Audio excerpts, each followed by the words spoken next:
Hi, my name is Zipporah Newton-Calvert, and I'm the co-founder of Reading is Resistance. Our mission at Reading is Resistance is to help grown-ups create reading experiences and reading libraries that are anti-racist and anti-bias, and that these reading experiences see deeper conversations and action in community. This read aloud is for Zetta Elliott's The Boy in the Bubble. This is a book by Zetta that is self-published. And I love that this author in particular has books published by big publishers and has self-published stuff, and basically is going to get her stories out in whatever way makes sense and isn't going to let anyone stop her.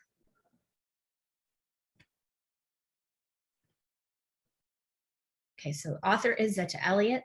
This is The Boy in the Bubble, and it's illustrated by Wen Li Vu.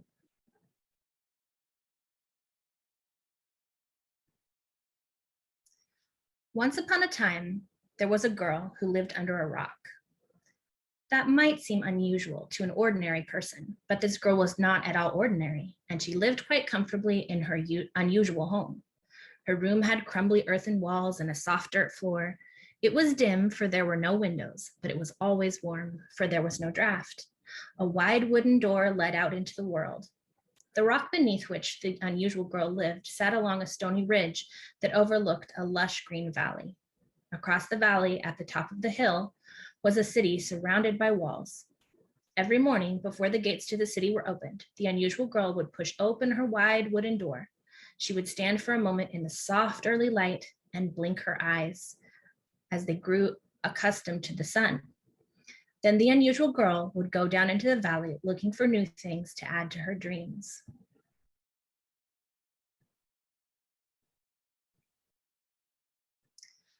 For this unusual girl had no food, no friends, and no family of her own. Instead, she spent 1 hour each day feasting her eyes on all the beautiful things around her, the flowers and fruit trees, the birds, and the soft clouds that dotted the pearly pink sky. After an hour had passed, the unusual girl went back home and disappeared behind the wide wooden door. She curled up in her bed, closed her eyes, and then dreamt about the wonderful things she had seen in the world above. The unusual girl slept soundly until it was time to wake up and venture outside again. One morning, just as the unusual girl's eyes were getting used to the light, something remarkable happened. Before she had taken 2 steps away from her rock, a boy descended from the sky in a beautiful, glistening bubble. The unusual girl was so surprised she didn't know what to do. She'd never seen a boy in a bubble before. She had never dreamt of meeting one right outside her door. As she looked at the mysterious boy, she noticed that he had very large, very dark eyes, but the shiny surface of the bubble made it difficult to see the boy clearly. The unusual girl looked once and saw her own reflection. She took a step closer and looked again. This time, the boy in the bubble looked as though he had been crying. "Do you live here?" the boy asked wistfully. The unusual girl felt a strange fluttering inside. This was only shyness. She nodded and replied, "I live beneath this rock, but I am going for a walk in the valley. Would you like to come?" she asked politely. The boy in the bubble turned and looked down into the valley. His large dark eyes swept over the flowers and fruit trees and rested at last on the walls of the distant city. "Why don't you live there?" he asked her, pointing across the valley. "Why do you live here alone?" The unusual girl felt her cheeks growing warm. No one had ever asked her such a question before. "I like living here," she replied with her chin held high. "Where do you live?" The mysterious boy leaned toward her and pressed his fingertips against the glassy curve of his bubble. "Here," was his sensible answer.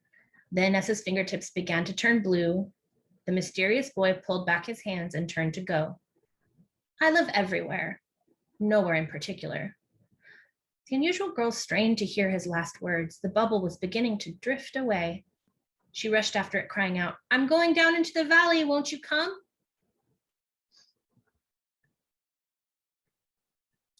But the mysterious boy sadly shook his head and silently floated away.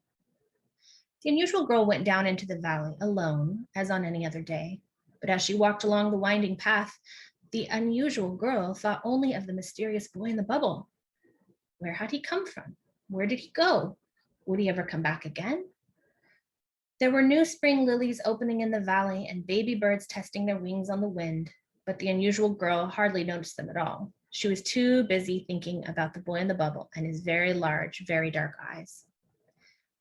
Later, when the wide wooden door had been closed against the world, the unusual girl curled up in her bed and instantly fell asleep. She dreamt a wonderful dream about the boy in the bubble, but when she woke the next morning, the dream had vanished from her mind. When she was ready to face the new day, the unusual girl pushed open the wide wooden door. As she stepped outside, she felt something sprouting inside of her. This was a small bud of hope. The unusual girl held up a hand to shield her eyes from the sunlight. Then she searched the sky for the mysterious boy in the bubble. Hello. The unusual girl peered around the mossy corner of her rock. There, encased in his luminous sphere, was the mysterious boy. A smile spread across her face as the unusual girl realized he had been waiting for her. Good morning, she said pleasantly, for she really was happy to see him.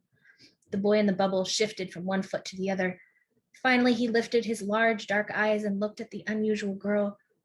Are you going into the valley today? Of course, she answered eagerly. I go every day. Will you come with me this time? The mysterious boy glanced over his shoulder at the valley waking below. Well, I'd have to be careful. My bubble, you see. The unusual girl reassured him as best she could, and together they went down into the valley. As they followed the winding path, the boy in the bubble asked the unusual girl 100 different questions. It was as though he had never been in the valley before. What are those? He asked, pointing to a field of flowers. Those are lilies, answered the unusual girl. The mysterious boy floated above the pink speckled stars, his fingertips pressed against the inside of his bubble.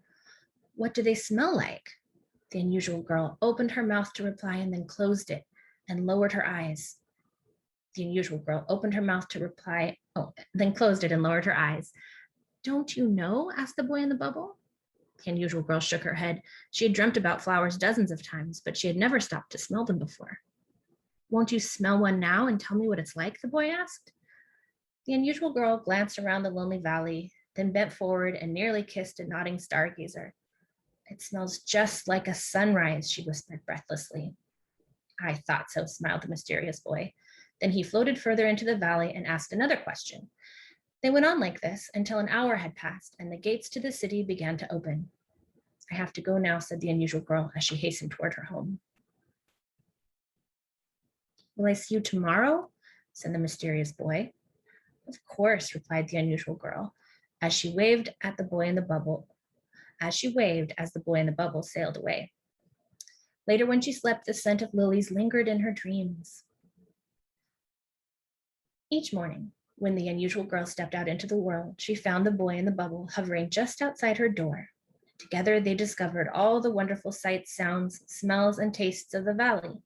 And the unusual girl gladly forgot the solitary life she had led before meeting the beautiful, mysterious boy. For this is how she came to see him.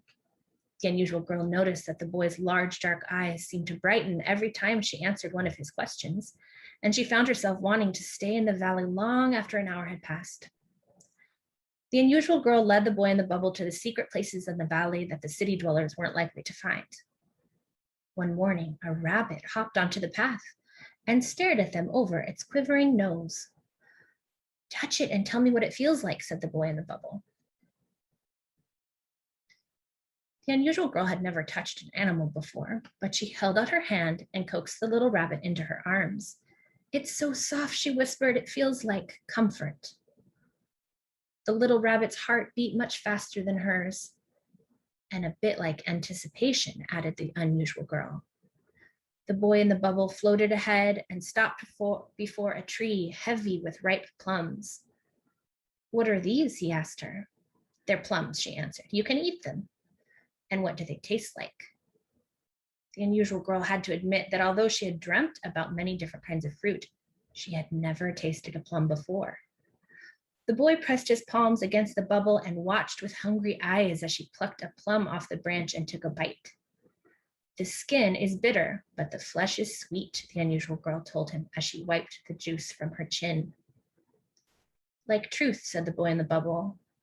Yes, like truth, answered the unusual girl. One day, after walking for quite some time, the unusual girl and the boy in the bubble decided to rest beside a gently flowing stream. The unusual girl sat down on the long, soft grass. The boy hung in his bubble just above the water and admired the fish as they turned and flashed in the sun. The unusual girl gazed up at the sky and considered the many questions she wanted to ask the mysterious boy. She had noticed lately that his large, dark eyes did not seem to brighten when she answered his questions. And once, after she had described the cleansing touch of the wind, the mysterious voice stared off into the distance and said, "Soon I will have seen all there is to see in this valley." At that moment, the unusual girl felt a sharp pain in her heart. This was a stab of panic. She insisted that there was still much more to discover, and the boy believed her, and so he had stayed. Now, as she watched him floating just above the murmuring water, the unusual girl wondered if he really might leave someday. If he did, could she go with him? The unusual girl wondered what the world beyond the valley was like. But the thought of leaving her comfortable home made her feel rather sad. Was there nothing she could do to make the boy in the bubble stay? "What does water feel like?" he asked suddenly. The unusual girl got to her feet and moved closer to the water's edge. "If I tell you, will you answer one of my questions?" The boy in the bubble hesitated, but finally agreed. The unusual girl dipped her fingers into the shallow stream. "It feels cold, like silver," she told him. "And what does it taste like?" he asked next. The unusual girl cupped her palm and brought the cool water to her lips. "Relief," she said once she had swallowed. The boy in the bubble frowned and pursed his dry lips. "What is your question?" he asked sullenly. The unusual girl studied the glistening globe that encased the mysterious boy. She had noticed that he was always careful to steer clear of branches, and he hovered well above jagged stones and razor-sharp reeds. He also noticed that the bubbles which gathered around the edge of the stream were pliant and easily burst. Yet the mysterious boy's bubble did not yield, even when he pressed against it with all his strength and yearning. Through the shimmering wall of his prison, the unusual girl thought she saw apprehension in the boy's ashen face. She took a deep breath and asked her first question. "What would happen if I touched your bubble?" Though there were no clouds in the sky, a shadow passed over the mysterious boy. "I don't know," he admitted, "but I think I might die. They told me the bubble would always protect me. They said it would keep me from harm." "And has it?" asked the unusual girl. The boy's eyes slid away to the side. "I guess so," he said quietly. For a moment they stood in silence, the boy trapped in his bubble, the girl lost in her thoughts. Finally, she said, "And what would happen if I touched you?" The boy in the bubble looked perplexed. "Why would you want to touch me? You have water and the wind. You can touch animals and the flowers and the things that grow on trees. Why would you want to touch me?"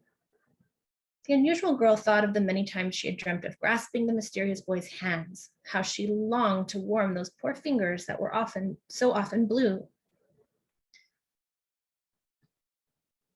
She wanted to tell him this, but the words shrank inside of her.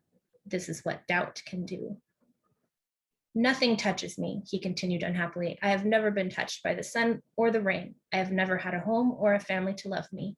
I have never had a friend. All I've ever had is this miserable bubble." "But you do have a friend," said the unusual girl. "You have me, and I want to help you. I'm sure if we tried, we could find a way to free you from your bubble." The mysterious boy stared at her coldly. Then he said, "I haven't asked you to free me." The unusual girl felt her cheeks growing warm. "No," she stammered, "but I can see how unhappy you are." "Well, you don't look very happy to me," he replied testily. "And why should you? You live alone in the dark, damp hole in the ground, just like an animal. You're afraid to be part of the world around you, so you cling to your silly, empty dreams without ever touching or tasting or feeling anything unless someone else tells you to.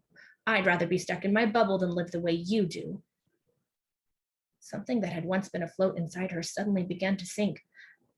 "That's not true," cried the unusual girl, as tears spilled down her cheeks. "I was perfectly happy before you came along." Then I guess I should leave, said the boy in the sensible voice that so aggravated the unusual girl. And before she could utter another word, the boy in the bubble sailed away. The unusual girl turned and ran as fast as she could to her home beneath the rock.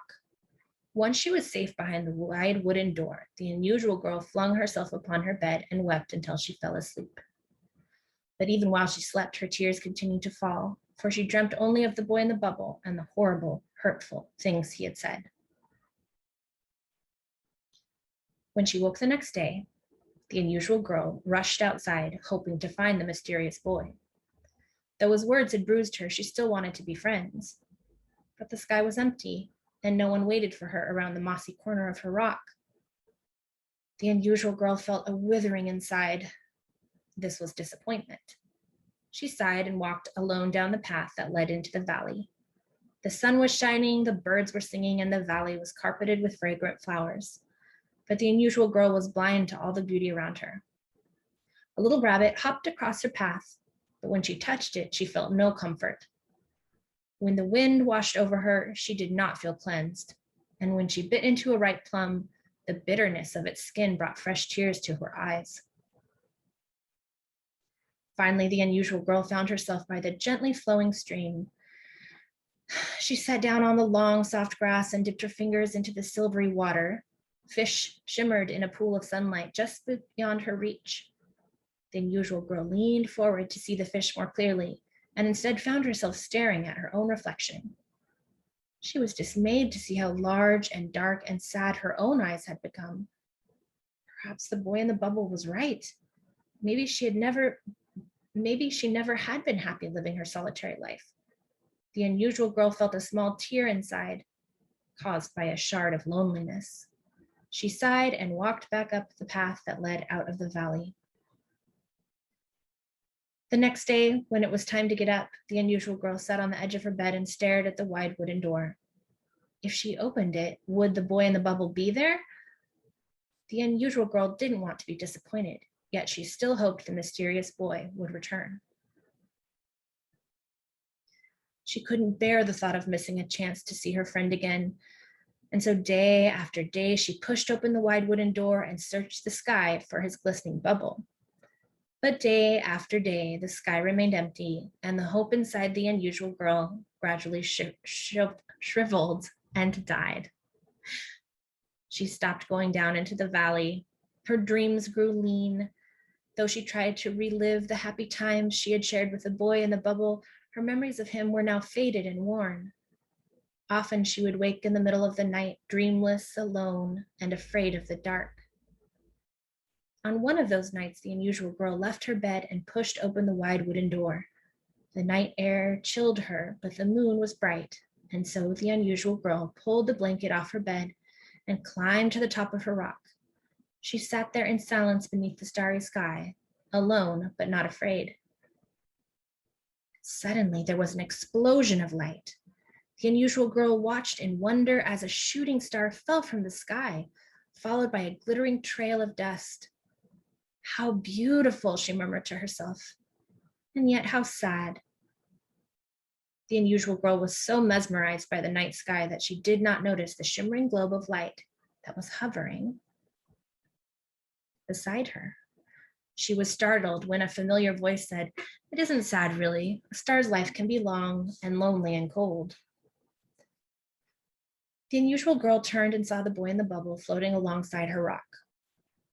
There were many things she wanted to say, but she simply asked, "How do you know?" The mysterious boy sighed and stared up at the heavens. "I once lived among the stars," was his grave reply. Then he turned and faced the unusual girl. "You've grown thin," he remarked. The unusual girl wrapped the blanket more tightly around her slender, shivering body.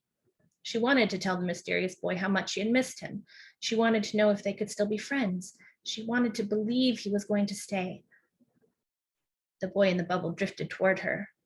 The unusual girl looked into his large eyes and saw a darkness that had not been there before. This was a shadow of regret. "I'm sorry for the terrible things I said. I'm sorry that I hurt you."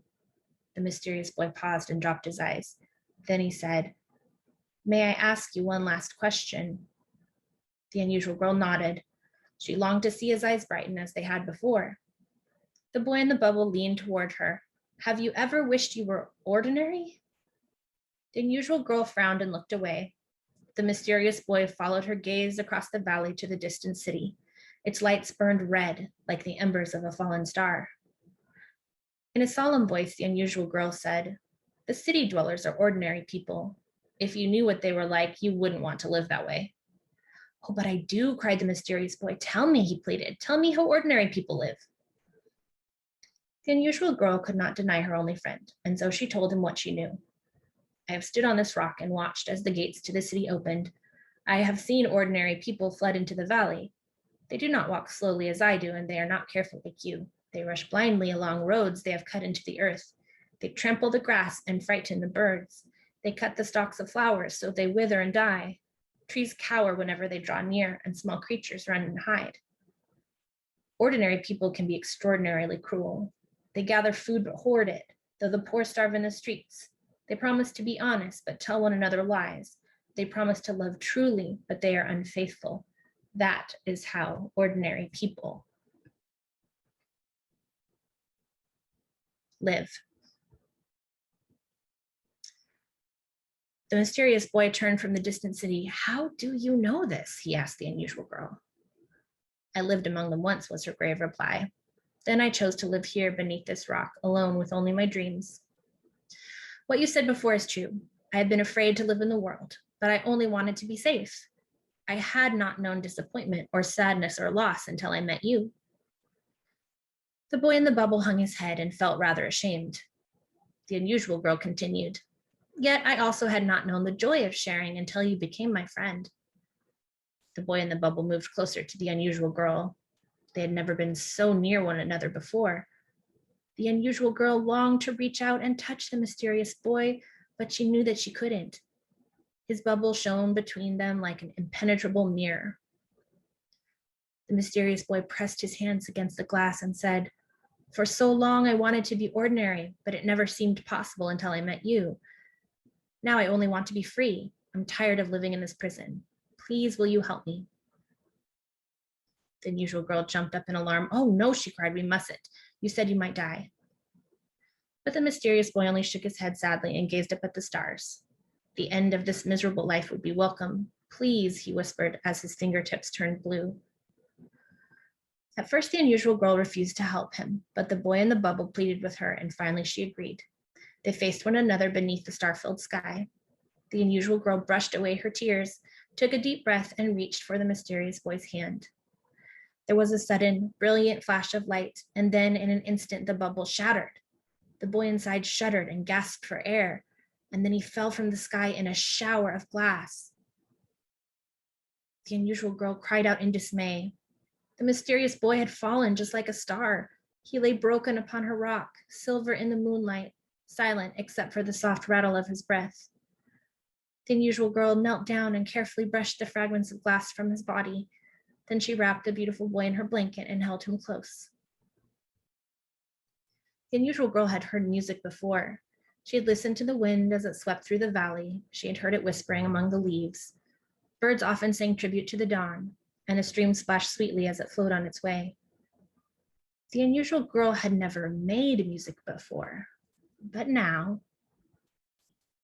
as the boy lay trembling in her arms, she felt a song rising within her. Her heart ached with the thought of losing her friend, but her love for the boy would not let her despair. And so very softly, beneath the cold stars, the unusual girl began to sing.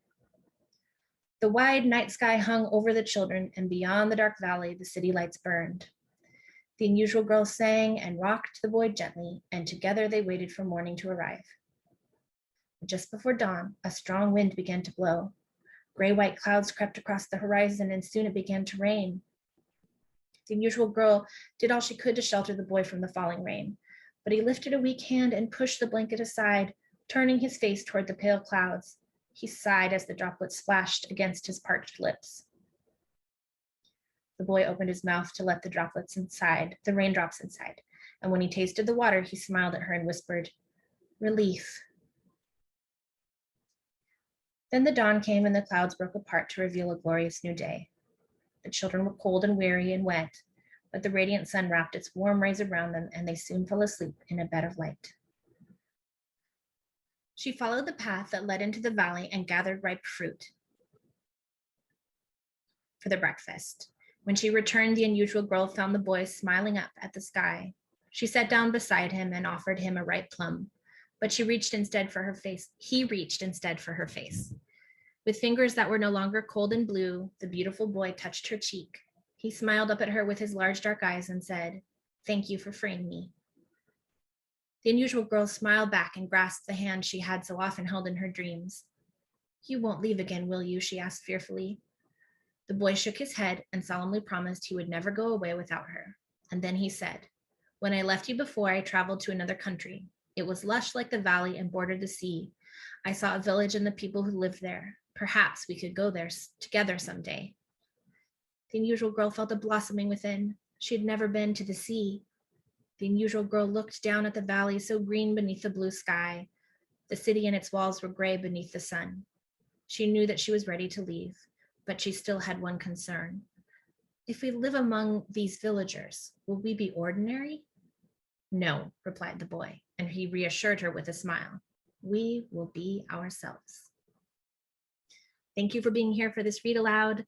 We'd love to see you at another one in the future. Check us out at www.readingisresistance.com and have a wonderful weekend.